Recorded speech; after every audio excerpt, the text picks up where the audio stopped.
going to start off with Phil Vellis here. Phil is one of the people that actually... Yeah.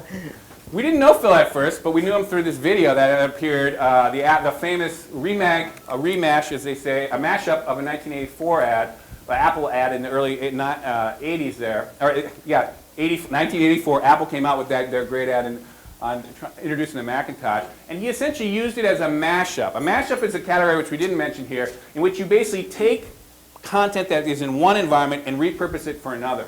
In music, it's remixes. You take a different kind of musical people, put a different beat behind it, and it becomes something very new musically. There's a similar thing in video. You take different kind of images from one purposes, repurpose them for a different purpose. He did that with this, and in fact, at first we didn't know who did it. He was kind of anonymous, and it took a lot of intrigue.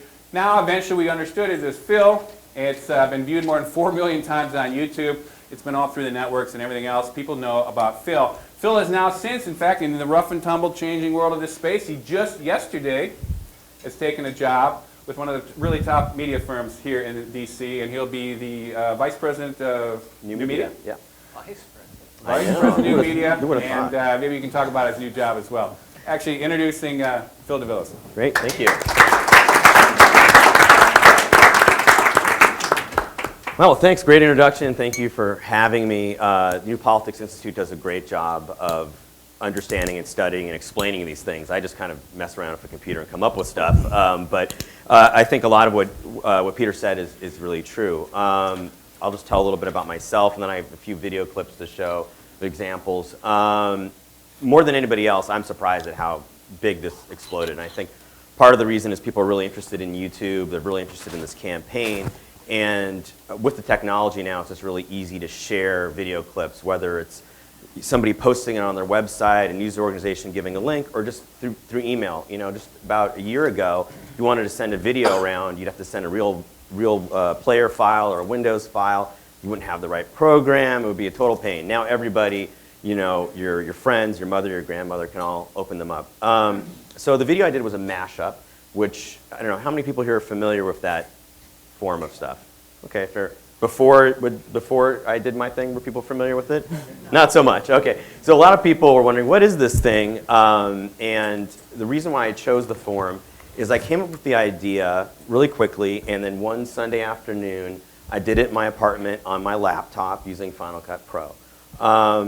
Now, editing is one part of the equation, and that is out there on every computer. There's some form of editing, video editing software. But finding good source footage is hard. You know, I'd have to go out and shoot something, get actors, have expensive equipment.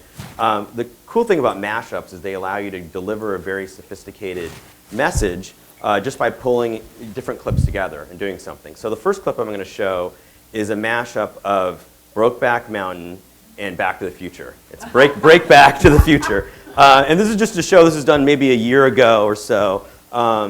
And just to show that I am not the inventor of this genre at all, that it was around and was used for entertainment purposes. Okay. Play. Okay, here we go.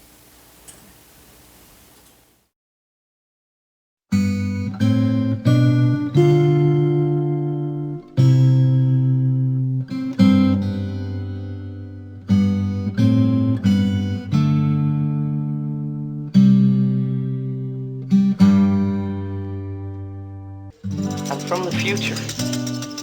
I came here in a time machine that you invented.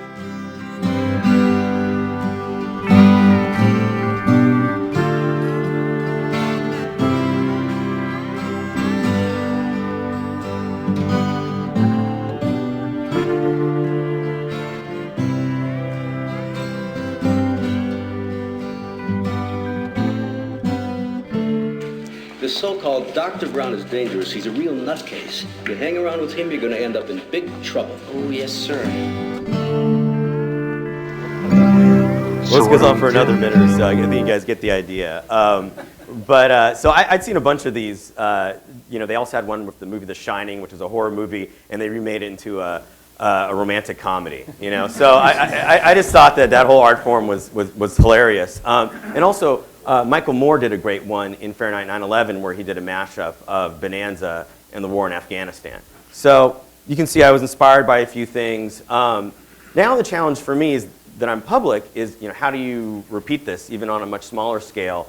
It was really easy for me in a way just to be sitting there in my living room and figuring out what I want to do on my own. There are no constraints. So now how do I work with campaigns and organizations to try and get some of that buzz? Well, I was lucky enough to actually have a chance a little while ago.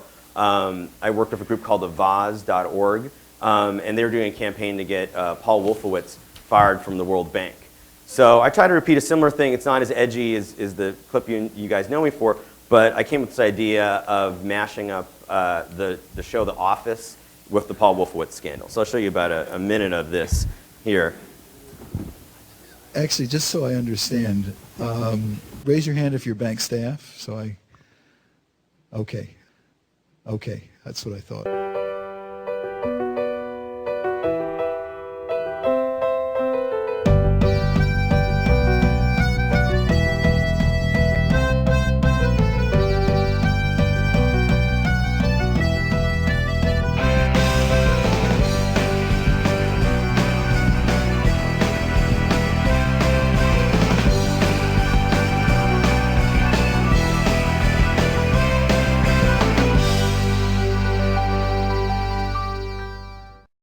Most of you, I assume, read the... So that kind of gives you a flavor. You can find it online. So again, that was an interesting thing. Working with a lot of different people in the organization and trying to get something out there. I came up with the idea on a Wednesday night with them, and then Tuesday night. Worked on it on a Wednesday and a Thursday, and then we thought we were up against the clock because there was a meeting of the World Bank on Friday. I think this was 2 weeks ago, and I naively thought that Paul Wolfowitz was going to get fired, that he would just resign. Of course, he didn't. He's still hanging on. So we were rushing to get it out. So that was kind of interesting, and it's kind of a viral project that's in process right now. There's about 110,000 views.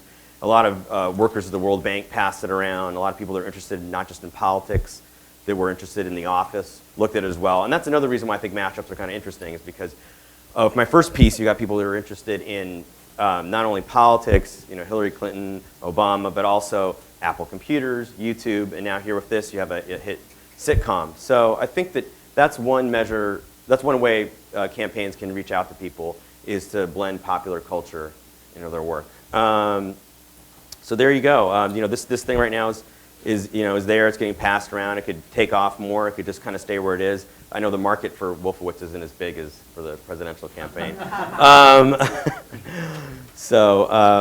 anyway, I just wanted to kind of give you guys a little bit of overview of what I did and hopefully answer some questions in a little bit.